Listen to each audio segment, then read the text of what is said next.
Orissa train accident तो आपको पता ही है। 288 से लोग ज़्यादा मर चुके हैं और 1100 से अधिक लोग घायल हो चुके हैं। कई लोगों के तो परिजनों के शव तक भी अभी नहीं मिले हैं। और जहां एक साल पहले रेल मंत्री अश्विनी वैष्णव ने ढिंढोरा पीटा था कवच, जो कि एक एंटी कोलिजन डिवाइस था, इसकी वजह से कि अब जो दो ट्रेनें आपस में नहीं टकराएंगी अगर उनके ऊपर इंस्टॉल कर दिया जाए तो। लेकिन एक साल पहले ये बात कही गई थी रेल मंत्री अश्विनी वैष्णव के द्वारा।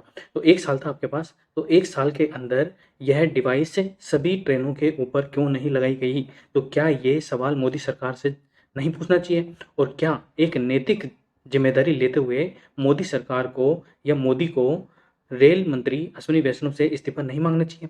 इससे पहले जब भी ऐसे कई बड़े हादसे हुए थे ट्रेन के, तब जो रेल मंत्री थे जैसे कि नीतीश कुमार, ठीक है, माधुराज सिंधिया और ममता बनर्जी, इन लोगों ने नैतिक जिम्मेदारी लेते हुए अपना इस्तीफा सौंप दिया था।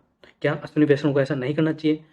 तो एक देश का आम आदमी क्या मोदी सरकार से पूछने लायक नहीं है कि अगर इतना ही अच्छा काम कर रही है मोदी सरकार, इतना ही 9 साल के अंदर देश को विकसित कर दिया है, तो इतनी बड़ी लापरवाही क्यों बरती गई?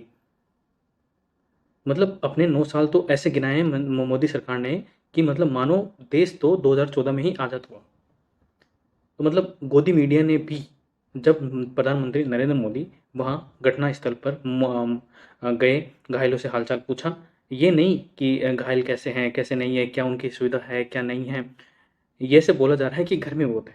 मतलब ऐसी जगह के ऊपर भी बोले कोई प्रधानमंत्री नरेंद्र मोदी 140 करोड़ लोगों का प्रधानमंत्री है, वो कोई राजा महाराजा नहीं है जो भाई महल से निकलकर पहली बार जनता के बीच में गया है। वोट मांगने के लिए तो पहुंच जाता है जल्दी से, भगवान के नाम पे वोट दो, बजरंगबली के नाम पे वोट दो। मणिपुर मणिपुर पिछले 1.5 महीने से चल रहा है, जहाँ पर डबल इंजन की सरकार है। मतलब मणिपुर के अंदर बीजेपी की सरकार है, केंद्र में बीजेपी की सरकार है, और डबल इंजन का इतना ही ढिंढोरा पीटते हो तो मणिपुर 1.5 महीने से क्यों सुलग रहा है? वहाँ का जनजीवन इतना अस्त व्यस्त हो चुका है कि आज अगर आप सो रहे हो रात को, तो कल ऐसा नहीं लगता कि कल जिंदा रहेंगे या नहीं रहेंगे, इतना हालत खराब है।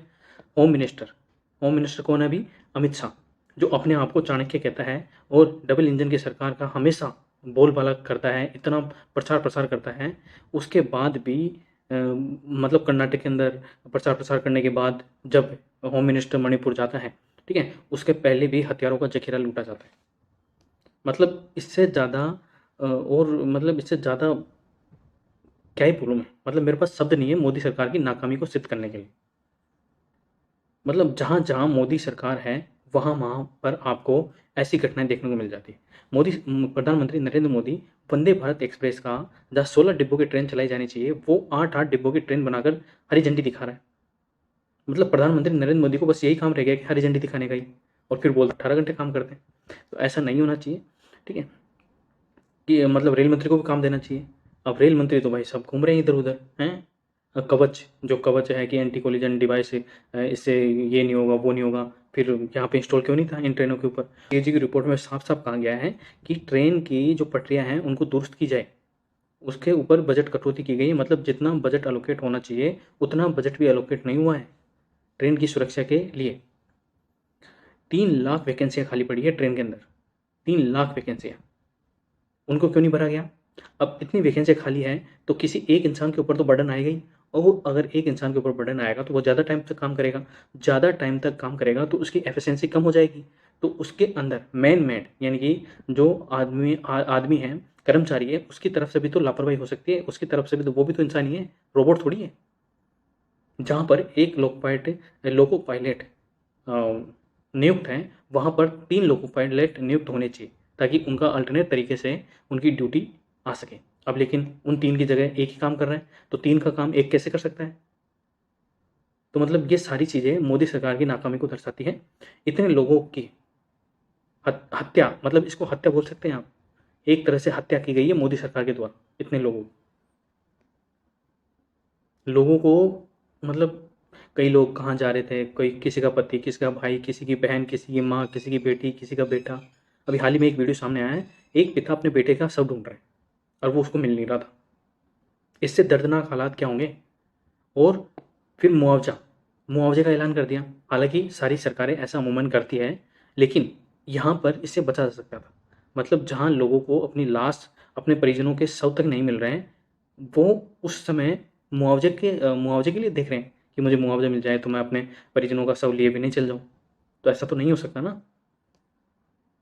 फिर राहुल गांधी ने भी विदेश में रहते हुए कहा है कि राहुल गांधी जब कांग्रेस की सरकार थी तब ऐसे हादसे होते थे, तब नैतिक जिम्मेदारी लेते हुए जो रेल मंत्री थे उनका इस्तीफा ले लिया जाता था या फिर स्वयं वो दे दिए थे। तो इतना ही गुणगान करते हैं, इतना ही सब कुछ करते हैं, इतना ही कांग्रेस की बुराई करते हैं, तो कांग्रेस के अंदर जो नैतिक जिम्मेदारी लेते हुए रेल मंत्रियों ने इस्तीफा दिए थे, उसी के आधार पर भाजपा के अंदर से भी, बीजेपी के अंदर से भी अश्विनी वैष्णव को क्या इस्तीफा नहीं देना चाहिए? इसके ऊपर आपका क्या विचार है? आप कमेंट में ज़रूर बताएं। मतलब इतनी निकम्मी सरकार तो नहीं होनी चाहिए, नहीं होनी चाहिए ना। धर्म का मामला एक अलग हो जाता है, लेकिन किसी की जान, किसी का जीवन धर्म से कहीं ऊपर होता है। इंसानों से धर्म है, धर्म से इंसान नहीं है। जब इंसान ही नहीं होगा तो धर्म किस काम का? जरा विचार कीजिए।